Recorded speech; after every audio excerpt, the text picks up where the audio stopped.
Welcome to the Slop Farm. Enjoy the video. You'll start by confirming prerequisites.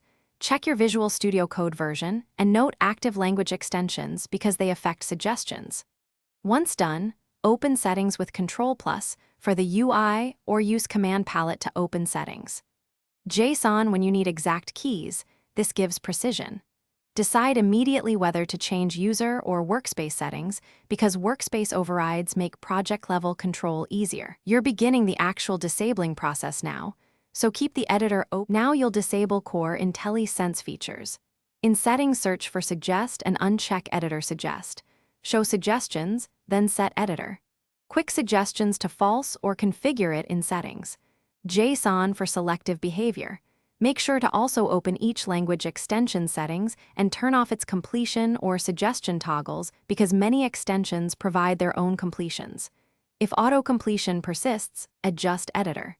Suggest. Show icons and other suggest subkeys to eliminate visual cues. These steps stop both inline and pop-up suggestions. Finish by saving settings and reloading the window so changes take effect. You can use Developer, Reload Window. Once done, test in a file for your target language to confirm suggestions are gone.